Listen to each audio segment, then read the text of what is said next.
très important. Je ne vais pas prêcher la parole de Dieu, quoique je suis prédicateur de l'Évangile. Mais ce qui est important aujourd'hui, c'est qu'on soit encouragé. On vit des temps difficiles, on vit des temps très problématiques. Mais j'ai quelque chose à vous dire de la part du Seigneur qui est très important. Je ne veux pas être long. Voilà. La Bible dit dans Jérémie 3,33, l'Éternel dit, invoque-moi et je te répondrai. Pourquoi je lis ce texte? C'est parce qu'un jour, j'ai eu besoin d'invoquer le nom de l'Éternel. Ça a été un des jours les plus importants de ma vie. Parce que j'étais parti avec ma femme en Belgique voir des frères belges. Parce qu'on avait resté quelques temps là-bas pour travailler. Et puis, dans l'après-midi, ma femme a eu mal au bras. Mais un mal terrible. Donc, évidemment, je suis chrétien avant tout, j'ai prié mon Seigneur et j'ai emmené ma femme au docteur, comme vous auriez fait. Et donc, ils lui ont dit qu'elle avait une inflammation autour du cœur. Et puis, bon, ben, c'était... Pour moi, j'étais un peu content. J'ai dit, c'est peut-être pas trop grave, hein. Mais je dis, ma femme, on va rester là. Et puis, on partira demain, hein.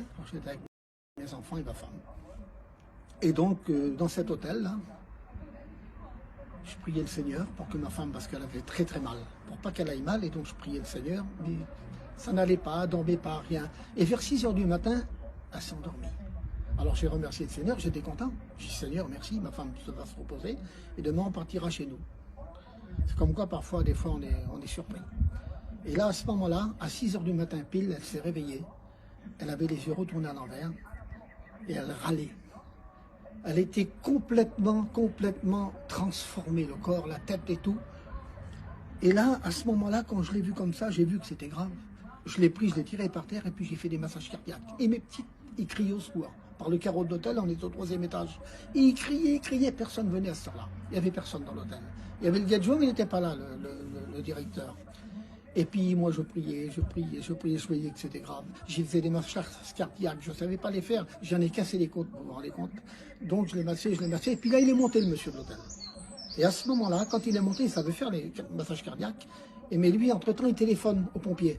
Mais lui alors donc il prend en main et il amasse pendant près d'une demi-heure, les pompiers sont arrivés. Et quand ils sont arrivés, eux ils ont pris le relais. Et ils ont fait aussi des massages cardiaques. Ils ont fait des massages cardiaques pendant plus d'une demi-heure aussi.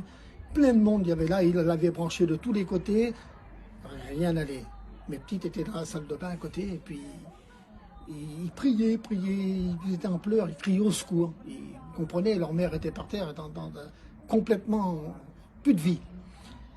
Et là, à ce moment-là, il n'y a rien qui s'était passé, et là, le SAMU est arrivé. Le SAMU a pris tout en main aussi, ils ont branché ma femme encore avec d'autres fils, plein de docteurs sur elle. Et là, ils ont fait des électrochocs, vous savez, les trucs cardiaques. Et moi, j'étais là, je regardais, je ne pouvais rien faire. Vous savez, sans Dieu, il n'y a pas grand-chose à faire.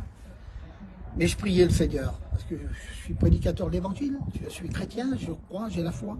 Et là, à ce moment-là, quand ils ont fait ça, un coup, 2 coups, 3 coups, et au 3e coup, ils m'ont dit, monsieur, on est désolé. Ils étaient tristes. Votre femme est morte, elle est décédée. Quand ils m'ont dit ça, je tiens à vous dire que c'est...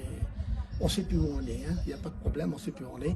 Mais il y avait mes enfants à côté dans la salle de bain. Il a fallu que je leur dise que leur mère était partie pour du Seigneur. Alors je vais pour leur dire. J'ouvre la porte. Et quand j'ouvre la porte, au lieu de leur dire ça, je dis, mes filles, tout va bien, continuez à prier. Tout va bien, continuez à prier. Je savais qu'elle était morte. Mais voilà ce qui s'est passé.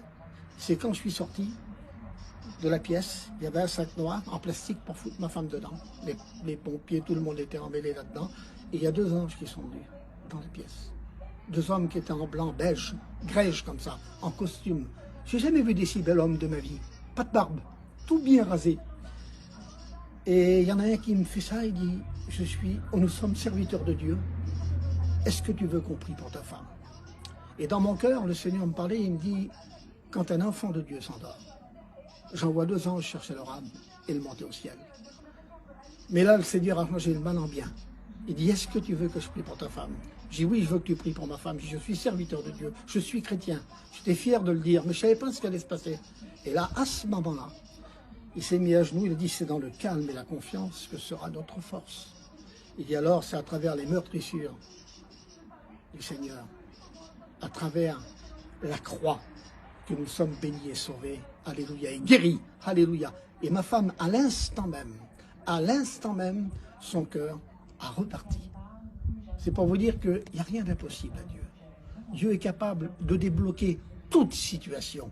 Ta situation que tu passes en ce moment, je ne la connais pas. Dieu est capable de changer le mal en bien. Dieu t'aime, mon ami. Et espoir en Dieu. Jésus revient bientôt.